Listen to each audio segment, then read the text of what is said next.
सर्वांना शरणू शरणार्थी. आज आपण शरण चन्नबसवण्णा यांचे शरणस्थळातील सर्वात महत्त्वपूर्ण वचन पाहूयात. तर शरण तत्वज्ञानामध्ये किंवा शरण व्यवस्थेमध्ये जे काही 12व्या शतकामध्ये महात्मा बसवांना आणि 770 शरणांनी जी लोकशाही व्यवस्था संपूर्ण विश्वाला दिली, फक्त त्या इतिहासामध्ये महत्त्वपूर्ण कार्य म्हणून आपण त्याकडे पाहू शकता की महात्मा बसवांना आणि 770 शरणांनी खरी लोकशाही काय असते किंवा लोकशाही म्हणजे काय, लोकशाही संसद नेमकं काय असते, खरी लोकशाही काय असते ही अनुभव मंटपाच्या माध्यमातून 12व्या शतकामध्ये पुढे आणली. तर ही शरण व्यवस्था आपण समजून घेत असताना शरण स्थळ हे समजून घेतलं पाहिजे. जवळपास 770 शरण आणि शरणी जे होते ते बसव कल्याणमध्ये आपापल्या गवीमध्ये इष्टलिंग योग करून दिवसभर कायक वेळ कैलास करून संध्याकाळी अनुभव मंटपामध्ये सामील होत असत. तर त्या पद्धतीनं आपण त्याकडे पाहूयात.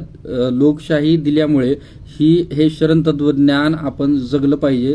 शरण तत्वज्ञानाला समोर ठेवून आजच्या विज्ञान युगामध्ये, मॉडर्न जगामध्ये आपण पुढे चाललं पाहिजे.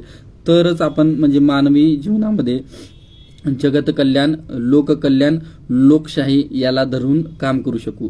आज आपण पाहतो वेगवेगळ्या देशामध्ये वेगवेगळ्या लोकशाही या चालू आहेत, पण म्हणाव्या पद्धतीनं मानवता आणि लोकशाही तळागाळापर्यंत अजून पोहोचत नाही. त्याचं कारण म्हणजे शरण तत्वज्ञान प्रत्येक जगापर्यंत अजून पोहोचला नाही. भारताच्या लोकशाहीमध्ये असेल किंवा वेगवेगळ्या लोकशाहीमध्ये त्या ठिकाणी शरण तत्वज्ञान महात्मा बसवांना पोहोचले पाहिजे.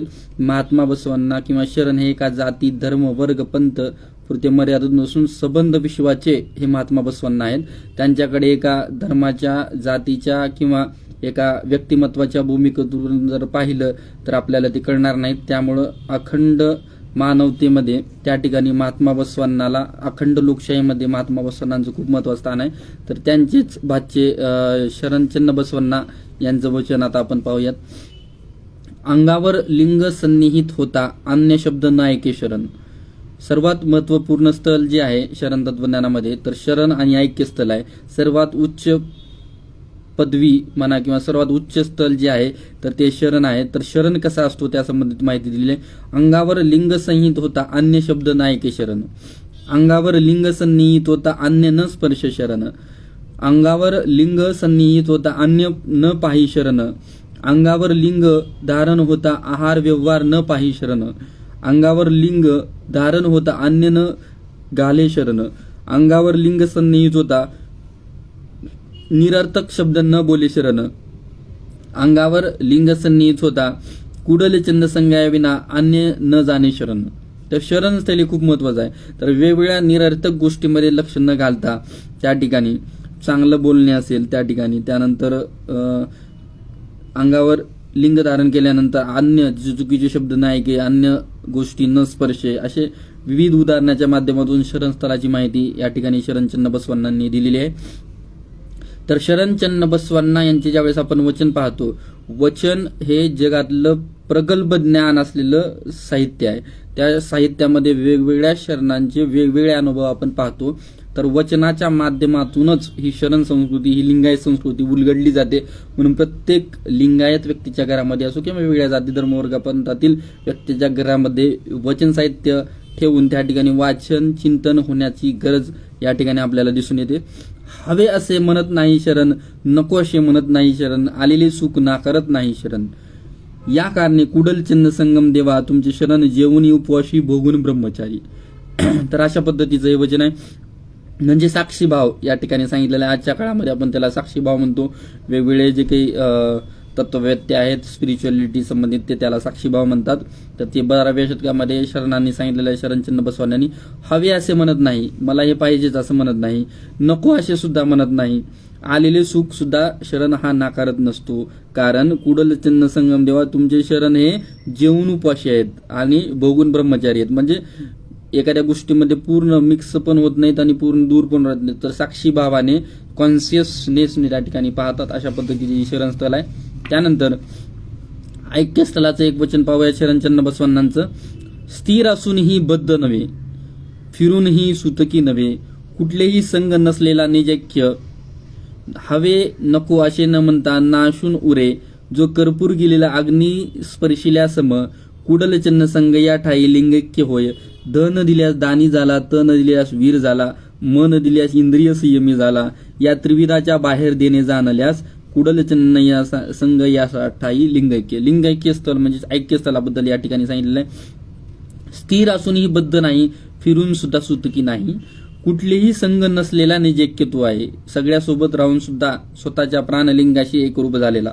हवे नको असे न म्हणता नाशून उरे जो कर्पूरगिरीला अग्नी स्पर्शिल्या सम कुडल चिन्ह संगय्या ठाई लिंगैक्य होय. म्हणजे पूर्णपणे आपल्या प्राणलिंगाशी हे जे काही विश्व आहे, ह्या विश्वामध्ये तुम्ही आज वर्तमानामध्ये कॉन्शियस जगत आहात. थोडंसं विचाराची जी शृंखला आहे, आपल्या पारिवारिक विचाराची असो, ह्या युनिव्हर्समधल्या विचाराची असो, किंवा कुठल्याही विचाराची स्थिरता आणून ज्यावेळेस तुम्ही मन शांत करून स्वतःकडे पाहता किंवा ध्यानामध्ये जाता किंवा इष्टलिंग योग करता, तर त्यावेळेस तुम्ही कॉन्शियस असता. कॉन्शियसनेस हे जगातलं सर्वात मोठी उपलब्धी आहे. कॉन्शियसनेस हेच खरं जीवन आहे. तर जीवनाचा आनंद हा निसर्गामध्ये घेता येतो. मानव निर्मित वैज्ञानिक जीवन हे सुद्धा चांगलंच आहे, नाहीच नाही, पण निसर्गाशिवाय ते अशक्य आहे. म्हणून निसर्गाला जपलं पाहिजे. लिंगायत तत्वज्ञानामध्ये, शरण तत्वज्ञानामध्ये निसर्गाला प्राधान्य दिलेलं आहे, इष्टलिंग योगाला प्राधान्य दिलेलं आहे, अनुभव मंटपाला प्राधान्य दिलेलं आहे. त्याशिवाय मानवाची प्रगती नाही. हजारो कोटीची संपत्ती असो, तुमच्याकडे कितीही गाड्या असो, तुमच्याकडे खूप मोठी नोकरी असो, तुमच्याकडे खूप मोठं पद असो, जर आपल्यामध्ये भक्ती नसेल, थोडं सुद्धा मानवाबद्दल किंवा इतर निसर्गाबद्दल किंवा व्यक्तीबद्दल किंवा त्या ठिकाणी वेगवेगळ्या प्राण्याबद्दल करुणाभाव जर नसेल, तर तुमची ती सगळी संपत्ती किंवा सगळा पैसा हा शून्य आहे आणि तो माणूस म्हणून घेण्याच्या लायकीचा सुद्धा नसेल. म्हणून बसवण्णांनी आणि शरण तत्वज्ञानामध्ये शरणांनी ह्या भक्तीला आणि करुणेला सगळ्यात जास्त महत्त्व दिलेलं आहे. म्हणून माणसामध्ये करुणा, प्रेम, शांती ही असली पाहिजे.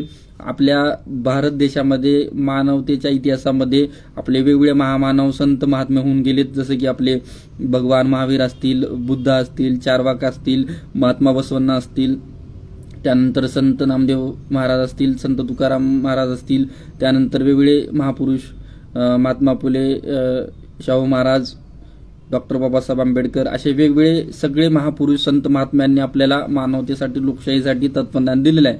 तर त्याचा विसर हा कुठं पडतो की काय, असा प्रश्नचिन्ह या ठिकाणी निर्माण होत आहे. कारण की लोकशाहीमध्ये सर्वात महत्त्वपूर्ण ह्या सगळ्या महामानवांचं योगदान आहे आणि त्या लोकशाहीमध्ये जर समजा त्या महामानवांच्या विचाराचं आचरण किंवा या महामानवाच्या विचाराच्या माध्यमातून लोकशाही जर चलत नसेल, तर देशापुढे मोठी मोठी संकटे उभे राहतात आणि ते आपण पाहत आहोत. त्यानंतर सगळ्यात महत्त्वाचं म्हणजे आता ज्यावेळेस 12व्या शतकामध्ये महात्मा बसवण्णा यांनी आणि 770 शरणांनी आपल्याला इष्टलिंग योग सगळ्यात महत्त्वाचा योग दिला. आपल्याला माहिती आहे आपले आदिपुरुष शिव यांच्या माध्यमातून पूर्ण ध्यानाचे जे काही प्रकार आहेत ते आपल्या भारत देशामध्ये आलेले आहेत. तर शिव हे आपले आदिपुरुष आहेत, मूळ पुरुष आहेत, असे सुद्धा बसवण्णांनी आपल्या बऱ्याच वचनामध्ये म्हणलेलं आहे. आणि त्यामुळं शिव माध्यमातून वेगवेगळे जे ध्यानाचे प्रकार आहेत ते आपल्याला माहिती आहेत. पण त्यानंतर 12व्या शतकामध्ये जसं जसं पुढे बसवण्णांनी सगळ्या ध्यानविधींचा, त्यानंतर योगविधींचा अभ्यास केलेला होता. सगळं वाचन वगैरे केल्यानंतर अनुभवातून हे इष्टलिंग निर्माण करून, या ठिकाणी चिंतनातून इष्टलिंग निर्माण करून असा योग दिला ज्या माध्यमातून मन शांती होते, तुम्ही ऐक्य अवस्थेमध्ये सुद्धा जाऊ शकता आणि सगळ्यात महत्त्वाचं म्हणजे सगळ्यात ॲडव्हान्स तुमचं शरीर हे पूर्ण निरोगी राहतं. कुठलाच रोग त्या व्यक्तीला शिवत नाही किंवा कुठलाच विकार त्या माणसामध्ये येत नाही. जो व्यक्ती रोज पहाटे इष्टलिंग योग करतो त्या व्यक्तीच्या जवळ रोग येत नाही कुठलाच. कारण की मेलॅटोनिन, पिनेल नावाची ग्लँड आहे, त्या पिनेल नावाच्या ग्लँडमधून मेलॅटोनिन सिक्रेट करून तुमच्यामध्ये दुसऱ्याबद्दलचा चांगला भाव, तुमचं शरीरामधले जे काही विकार आहेत ते नष्ट करणं, शरीराला निरोगी बनवणं, हेल्दी बनवणं, हे सुद्धा इष्टलिंग योगाचं माध्यम आहे. आता बऱ्याच आज ज्यावेळेस मी फिजिक्स शिकवतो किंवा ज्यावेळेस मी वेगवेगळ्या ठिकाणी वेगवेगळे स्पीच देण्यासाठी जातो त्यावेळेस बऱ्याच लोकांना किंवा विद्यार्थ्यांना मी हेच सांगतो किंवा कॉन्सन्ट्रेशन जे आहे ते फोकस वाढवण्यासाठी आपल्याला सगळ्यात महत्त्वाचा इष्टलिंग योग आहे. जोपर्यंत आपण इष्टलिंग योग करत नाही तोपर्यंत आपलं मन हे केंद्रित होत नाही. आपण आता आपापल्या वेगवेगळ्या क्षेत्रामध्ये अभ्यास वाढवतो, नोकरी करतो, जॉब करतो, पण आपण जर समजा आपल्या सबकॉन्शियस माइंडची ओळख करून घेतली नाही तर आपल्याला त्या ठिकाणी जीवनामध्ये काहीतरी अधुरं राहिल्यासारखे वाटेल. त्यामुळं इष्टलिंग योगाची सुद्धा ओळख होणं खूप महत्त्वपूर्ण आहे. आपल्याला माहित आहे इष्टलिंग जे आहे तर ते इष्टलिंग हे अशा प्रकारे लिंगाकार मध्ये आपण ठेवतो आणि इष्टलिंगाच्या माध्यमातून योग करतो. प्रत्येक विद्यार्थ्यांनी या ठिकाणी इष्टलिंग धारण करण्याची गरज आहे. इष्टलिंग हे किंवा एका जाती धर्म वर्ग पंथापुरतं मर्यादा नसून सबंध मानव जातीला दिलेलं डिव्हाइस बसवण्णानी आहे. यामध्ये जवळपास 12 एलिमेंट्स वापरलेले आहेत. 12 एलिमेंट्स वापरून हे इष्टलिंग तयार केलेले आहे बसवण्णांनी आणि सर्व शरणांच्या माध्यमातून हे जगाला अनुभव दिलेला आहे. या माध्यमातून अशा पद्धतीने ताट सरळ बसून या ठिकाणी इष्टलिंगाचं कंटिन्युअस पहाटे 3 ते 5 या वेळेमध्ये किंवा 3 ते 6 या वेळेमध्ये कधीही 15 मिनिट ते अर्धा तासापर्यंत आपण इष्टलिंगाचं निरीक्षण करायचं आहे पूर्णपणे अंधाऱ्या खोलीमध्ये. तर आज आपण 21व्या शतकामध्ये इष्टलिंग योगाच्या माध्यमातून मनाची एकाग्रता विचाराची शून्यता आणून प्रेझेन्समध्ये येऊ शकतो, कॉन्शियसनेस उपलब्ध करू शकतो. तर अशा पद्धतीनं इष्टलिंगाचं कंटिन्युअस पूर्ण अंधाऱ्या खोलीमध्ये निरीक्षण करायचं आहे. हे इष्टलिंग हे इतकं महत्त्वपूर्ण आहे, याला आपण शिव सुद्धा मानलं तरी कमीच आहे. म्हणजे एवढं इम्पॉर्टंट डिव्हाइस या ठिकाणी महात्मा बसवांनी शरणांनी दिलेला आहे. जो व्यक्ती शरण तत्वज्ञानाचा अभ्यास करेल, जो व्यक्ती पूर्ण जगामधल्या वेगवेगळ्या महामानव संत महात्मे त्यानंतर विज्ञान तंत्रज्ञान आधुनिकता या सगळ्या गोष्टीबद्दलची जाणीव असेल त्या व्यक्तीला निश्चित हे इष्टलिंग योगाचा अनुभव घेतल्यानंतर लक्षात येईल की किती महत्त्वाचं डिव्हाइस आहे. त्यामुळे सगळ्यात महत्त्वाचं लिंगायत व्यक्तींनी या ठिकाणी सगळ्यात अगोदर इष्टलिंग धारणा करून इष्टलिंग योग करावायचा, इष्टलिंगाचं कंटिन्युअस असं निरीक्षण करावायचं. तुम्हाला जेव्हा वेळ मिळेल. आता बऱ्याच लोकांचा प्रश्न असा आहे की पहाटच इष्टलिंग योग करावा लागतो त्यामुळे मी लिंग योगच करत नाही. तर हे सगळ्यात चुकीचं आहे. तुम्हाला ज्या वेळेस वेळ मिळेल त्या वेळेस तुम्हाला इष्टलिंग योग करायचा आहे. म्हणजे तुम्ही दिवसातून एक वेळ कधीही सकाळी दुपारी संध्याकाळी सुरुवातीच्या टप्प्यामध्ये फक्त 15 मिनिट तुम्हाला इष्टलिंगाकडे सातत्यानं बघत राहायचंय. 15 मिनिट 20 मिनिट अर्धा तासापर्यंत 1 तासापर्यंत सुद्धा आपण करू शकता. आणि हळूहळू जसं तुम्हाला अनुभव येत जाईल तसं त्या ठिकाणी पहाटे सुद्धा आपण इष्टलिंग योगाला सुरुवात करून त्या ठिकाणी निरोगी जीवन राहू शकतो. दवाखान्यामध्ये लाखो हजारो रुपये खर्च होतात.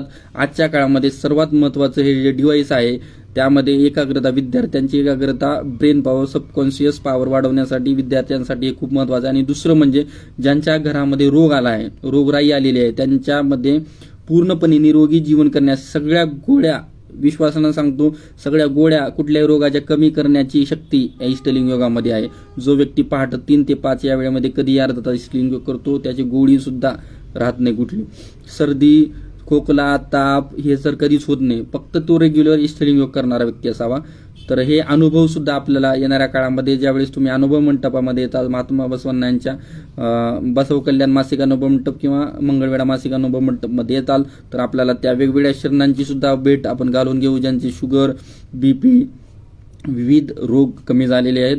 तर अशा पद्धतीचं हे 12 एलिमेंट्स पासून बनलेलं इष्टलिंग आहे. बऱ्याच लोकांना याचं महत्त्व माहीत नाही. बरेच लोक फक्त हे गळ्यामध्ये धारण करतात आणि फक्त सकाळी थोडीशी पूजा करतात. पण यापुढे जाऊन आपल्याला इष्टलिंग योग करायचं आहे. कंटिन्युअस 15 ते 20 मिनिट इष्टलिंग.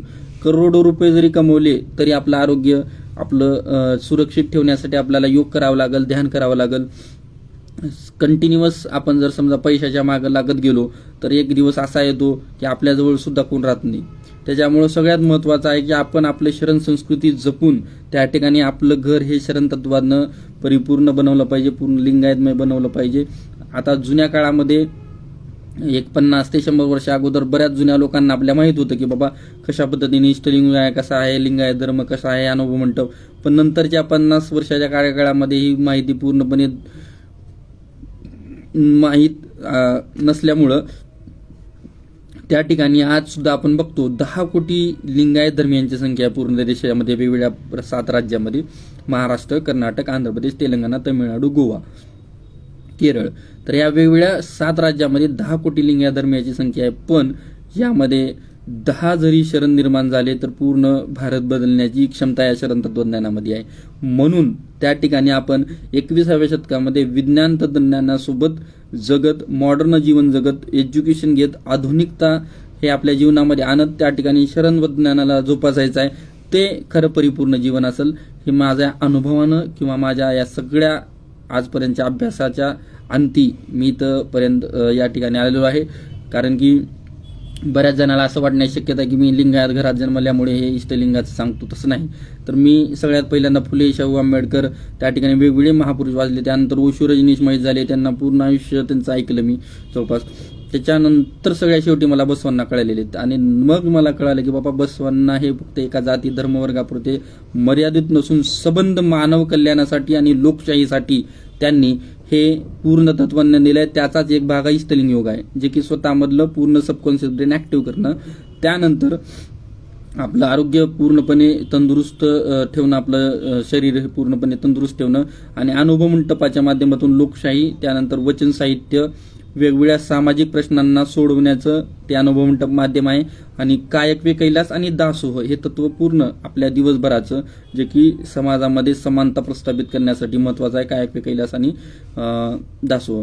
तर आजच्या 21व्या शतकामध्ये या व्हिडिओच्या माध्यमातून म्हणा किंवा या छोट्याच्या वचन अनुभवातून आपण सबंध देशातील वेगवेगळ्या राज्यातील मुख्यमंत्री असतील किंवा वेगवेगळ्या देशाचे प्राईम मिनिस्टर असो, तर त्यांना एकच विनंती आहे की आपण महात्मा बसवांना 770 शरणांचा अभ्यास करून या पूर्ण भारत नाही तर पूर्ण विश्वामध्ये कशा पद्धतीने मानवतेचं आणि लोकशाहीचं तत्वज्ञान पोहोचेल याबद्दल थोडंसं आपण सुद्धा प्रयत्न करावा, आपण सुद्धा अभ्यास करावा. हेच खरी जीवनाची उपलब्धी असेल. तर सर्वांना शरणार्थी.